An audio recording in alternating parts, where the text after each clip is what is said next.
Ассаламу алейкум туугандар, кандайсыздар? Назарыңыздарда кайрадан эле базары жок каналы. Бүгүн 5 ноябрь 2023 жыл мен сиздерге Бишкек шаары Ак Ордо конушунан бир сатылуучу үй көргөзмөкчүмүн. Биринчи жолу баруу жол түшүндүрөйүн. Азыр мен турган жер Лушухина жана Барпалыклов көчөсүнүн кесилишинде турам. Ушул жерден сиздер батышты карай жүрөсүздөр. Бир аз жүргөндөн кийин Лушухина көчөсү Улукман көчөсү менен кесилишет туугандар. Улукман көчөсүнө кирсеңиздер, Улукман көчөсү 16-даректе сатылуучу үйүбүз жайгашкан. Ал жака чейин 15-автобус, 215 маршрутта жана бул жерден шаардын бурчусуна көптөгөн эле маршрут автобустар менен бара аласыздар туугандар. Түз түшсөңүздөр Киркамстром, өйдөрүк чыксаңыздар Гагарин көчөсү, бул жагы Лушухина көчөсү менен түз чыгышты карай кетсеңиздер деле болот туугандар. Эми андан ары калган маалыматты үйгө жетип берейин. Мынакей туугандар, келүү жолун түшүндүргөнчө бүгүнкү чыгыштагы сатылуучу үйгө да жетип келип калдым. Бул үйүбүздүн көчө тараптан көрүнүшү дарек. Улукман көчөсү туугандар 16-үй.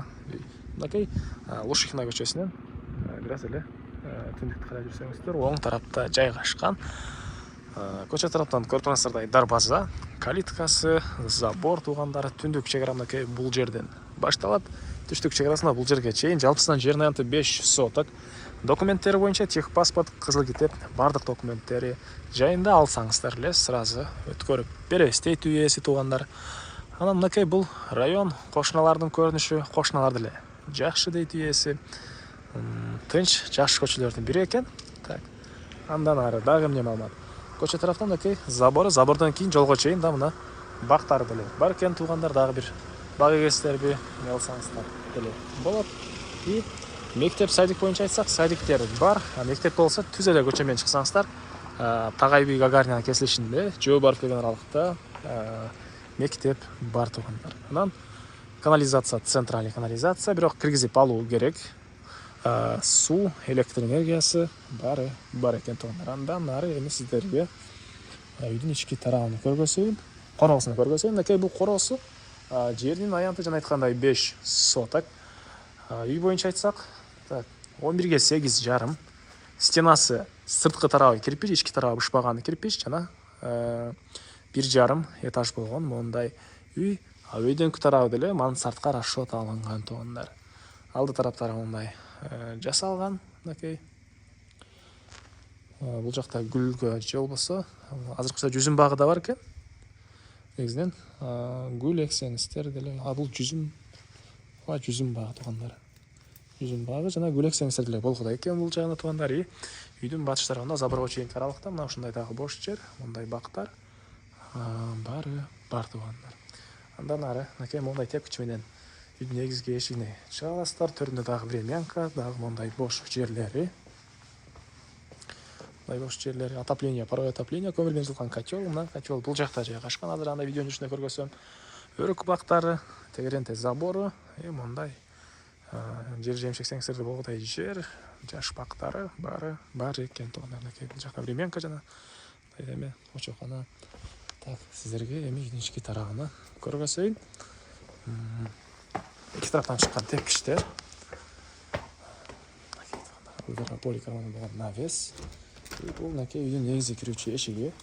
Көрүп пластик эшик и кире-бериш делегенен экен туугандар. Мынакей кире-бериш делегенен. Бул жерден калган бөлмөлөргө өтүп кете алабыз. Киргенде сол тарапта мондай бир бөлмө, отоплениянын батареялары, пластик терезелер.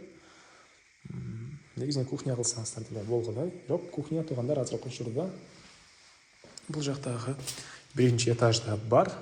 И так. Ылдыйкы этажга түшүп кеткен тепкичтер. Бул жакта калган бөлмөлөрү. Мынакей бул жакта бир бөлмө. Потолок гипсокартон, батыш тараптан, түндүк тараптан терезелери, полдор ламинат.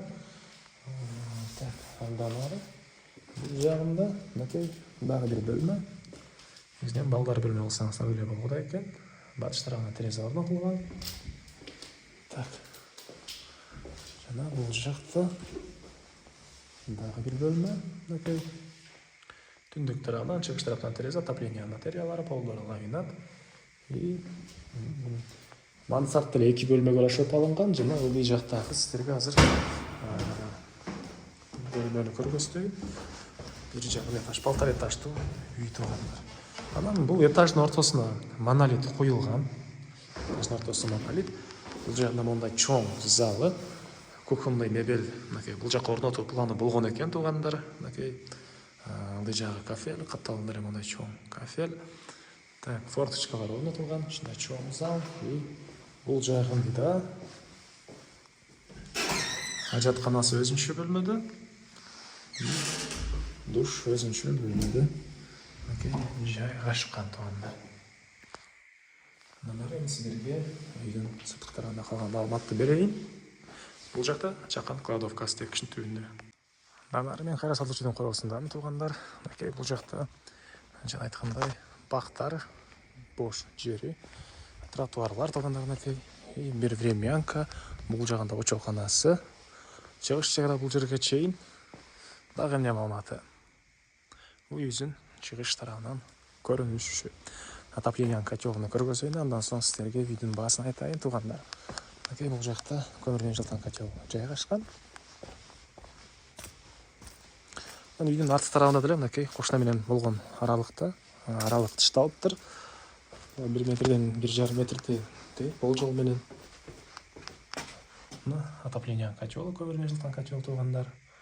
Так, андан ары дагы эмне маалыматы? Бул үйдүн баасы $62,000 суралыптыр. Үй ээлери анан дагы сүйлөшүп болот. Ээсинин номери экранда жана описанияда эсителдеп жазылып турат.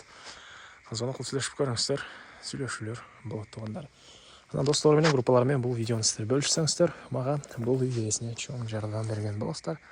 Анда мен сиздер менен коштошом. Кийинки чыгышка чейин саламатта калыңыздар.